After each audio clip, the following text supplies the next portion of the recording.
आशा करता हूँ अच्छे होंगे। मेरा नाम है सनोज कुमार। उमंग स्टडी में आप सभी का स्वागत है। जी हाँ फ्रेंड्स, इस वीडियो में बात करने वाले हैं आरआरसी ग्रुप डी एग्जाम 2022 के बारे में। तो अभी अभी ऑफिशियल वेबसाइट पर एक नोटिस आई है, तो सारी जानकारी आपको डिटेल में मालूम चल जाएगी। उससे पहले यदि अगर अभी तक आपने उमंग स्टडी यूट्यूब चैनल को सब्सक्राइब नहीं किया और उमंग स्टडी के टेलीग्राम को ज्वाइन नहीं किया है, तो जरूर जरूर ज्वाइन कर लीजिएगा रेलवे भर्ती की हर पल की अपडेट के लिए। तो वीडियो को स्टार्ट करो उससे पहले आप सभी स्टूडेंट्स के लिए एक इन्फॉर्मेशन है फ्रेंड। इन्फॉर्मेशन क्या है कि टीम एमजी उमंग स्टडी के द्वारा स्टैटिक जीके का सभी एग्जामिनेशन के लिए एक बहुत ही ज़्यादा बेहतरीन पीडीएफ तैयार किया गया है, जिसमें आप लोगों का टोटल 70 टॉपिक को कवर किया गया है। और इसको यदि अगर आप लोग कर लेते हैं तो लगभग ऑलमोस्ट सभी एग्जामिनेशन में इससे बाहर कुछ भी पूछे जाने की संभावना बहुत ही ज़्यादा कम है। तो जो भी स्टूडेंट इस पीडीएफ को प्राप्त करना चाहते हैं तो हमारा व्हाट्सएप नंबर है 9955364944। इस व्हाट्सएप नंबर पर हाई लिख करके आप लोग आसानी से पीडीएफ को प्राप्त कर सकते हैं। तो आज के ऑफिशियल नोटिस को देखने के लिए चलेंगे फ्रेंड हम लोग आरआरबी भोपाल के ऑफिशियल वेबसाइट पे। या सामने आरआरबी भोपाल का ऑफिशियल वेबसाइट है, यहाँ पे स्क्रॉल डाउन करके जैसे ही नीचे जाएंगे यहाँ पे आपके सामने अपडेट दिख जाएगा फ्रेंड। एक मिनट में ब्रश ऑन कर लेता हूँ ताकि आप सभी स्टूडेंट्स को ज़्यादा आसानी हो नोटिस को समझा पाने में। यहाँ पे वेबसाइट पर आपको यहाँ पे अपडेट दिख जाएगा फ्रेंड। ये आपके सामने वो अपडेट है, एक मिनट रुक जाइए। हाँ, ये देखिए amendment number 2 corrigendum and amendment notice number date 6/12/2022। यहाँ पे सही लिंक पे जब क्लिक करेंगे आपके सामने इस तरीके का नोटिस ओपन होगा। ये आपके सामने वो ऑफिशियल नोटिस है फ्रेंड। ओके, यहाँ पे क्या लिखा गया है, एक मिनट, पेन ऑन नहीं हुआ। तो जो भी स्टूडेंट्स रिजल्ट का इंतजार कर रहे हैं, आप लोगों का रिजल्ट की तैयारियां लगभग पूरी की जा चुकी है। बहुत जल्द आप लोगों का रिजल्ट डिक्लेयर किया जाएगा। आप लोगों को परेशान बिल्कुल भी नहीं होना है। तो ये आपके सामने वो ऑफिशियल नोटिस है फ्रेंड। इसको हम लोग देख लेते हैं क्या कहा जा रहा है यहाँ पे डिटेल में, ताकि कुछ भी छूट ना जाए। Amendment number 2 to corrigendum and amendment number 4 dated 7/4/2022 regarding para 15.1 of detail centralised employment notice CN number RRC 1/2019 level 1 post recruitment for various post in level 1 of 7 CPC pay matrix date of issue 6/12/2022।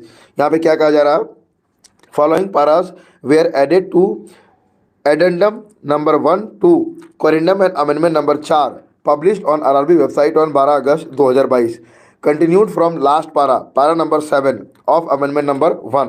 क्या कहा जा रहा है, 8वां, in order to finalize the merit based on percentile score as mentioned above, it is necessary to include only those candidates in the merit who have secured minimum percentage of marks for eligibility in various categories: unreserved 40%, EWS 40%, OBC non-creamy layer 30%, SC 30%, ST 30%, as per qualifying criteria given in 14.1 of CN RRC 1/2019। यहाँ पे ये कहना चाह रहा friend कि जो आप लोग का मिनिमम एलिजिबिलिटी क्राइटेरिया यानी कि इससे कम स्कोर वाले का तो शॉर्ट लिस्टिंग ही नहीं किया जाएगा।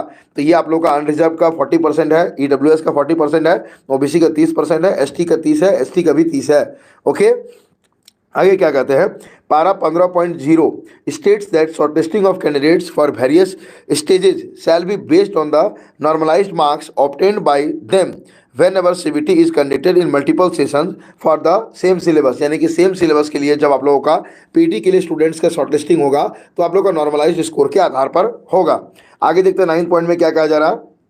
For this, the percentile score of each candidate will be converted into normalized marks। तो जो भी आप लोग का परसेंटाइल स्कोर होगा उसको नॉर्मलाइज्ड मार्क्स में कन्वर्ट किया जाएगा by interpolation of raw marks into base shift. तो आप लोग का जो भी रॉ मार्क्स लाएंगे उसको बेस शिफ्ट के आधार पर by using standard mathematical formula of interpolation for the purpose of deciding minimum qualifying marks as well as given weightage in marks to CCA candidates. यानी कि कहना ये चाह रहा है कि जो भी आप लोगों का रॉ मार्क्स होगा उसको जैसे कि नॉर्मलाइज मार्क्स में कन्वर्ट किया जाएगा। कैसे, तो जो भी स्टैंडर्ड मैथमेटिकल फार्मूला है उसके हिसाब से, और जो ऐसे कि आप लोग का बेस शिफ्ट को आधार रख के ये सारी की सारी चीज़ें किया जाएगा। और जो CCA ताकि आप लोगों का उसके बाद आप लोगों का डिसाइड किया जाएगा कि मिनिमम क्वालिफाइंग मार्क्स आपका आ रहा या फिर नहीं आ रहा। और इसमें जो CCA वाले कैंडिडेट्स हैं उनको भी प्रॉपर वेटेज दिया जाएगा। 10वां पॉइंट में बेस शिफ्ट के बारे में जानकारी दी गई है। ऑब्वियस सी बात है, बहुत से स्टूडेंट्स में मन में बेस शिफ्ट को लेकर के सवाल आ रहे होंगे। Base shift for the above purpose is defined as a shift having the highest mean average among all the shifts of CBT with a condition that its present candidate count should be 70% और more than the average of all shift. इसको बहुत ज़्यादा अच्छे से समझने की आवश्यकता है फ्रेंड कि जो आप लोग का बेस शिफ्ट कंसिडर किया जाएगा, यहाँ पे स्पष्ट रूप से क्लियर लिखा गया है, base shift for the above purpose is defined as shift having the highest mean average, यानी कि वैसे शिफ्ट को बेस शिफ्ट माना जाएगा जिसमें जो मतलब मीन है, जो जितने भी उसमें स्टूडेंट्स बैठेंगे उसका जो एवरेज निकाला जाएगा, उसका जो मीन होगा वो हाईएस्ट मीन को लिया जाएगा अमंग ऑल द शिफ्ट, मतलब जितने भी शिफ्ट हुए हैं उसमें से वैसे शिफ्ट को बेस शिफ्ट माना जाएगा जिसमें से जब मीन एवरेज निकाला जाएगा तो वो आप लोग का हाईएस्ट मीन होना चाहिए। मीन को आप लोग एवरेज भी कर सकते हैं, हाईएस्ट एवरेज होना चाहिए, वो जो एवरेज होगा वो हाईएस्ट एवरेज होना चाहिए among all the shift of CVT with a condition। एक कंडीशन उसमें लगाया जा रहा है, क्या कंडीशन लगाया जा रहा है? Present candidate count should be 70% और more than the average of all shift, यानी कि जो भी उसमें अटेंडेंस होगा शुड बी 70% से ज़्यादा अटेंडेंस होना चाहिए then the average of all shift, यानी कि सभी शिफ्ट का जब एवरेज निकाला जाएगा तो उसके 70% से ज़्यादा अटेंडेंस होना चाहिए उस बेस शिफ्ट का। क्योंकि आपको पता होगा फ्रेंड, इस बार जो परसेंटाइल बेस्ड नॉर्मलाइजेशन किया जा रहा था तो पहले जो आप लोगों का बेस शिफ्ट काउंट किया जाता था उसका रोल कुछ अलग होता था, उसका हम लोग डिटेल वीडियो आपको बना करके समझा दिया था। ओके, आगे देखते क्या कहा जा रहा। In case the highest mean of two shift is same, the shift having highest individual marks shall be considered as base shift। यदि अगर क्या होता है कि हाईएस्ट मीन दो शिफ्ट का सेम हो जाता है तो उस केस में क्या किया जाएगा कि हाईएस्ट इंडिविजुअल मार्क्स होगा उसको बेस शिफ्ट कंसिडर किया जाएगा। In case both the highest mean and highest individual marks are same, then the shift having the highest present candidate count shall be considered as base shift to the break the tie.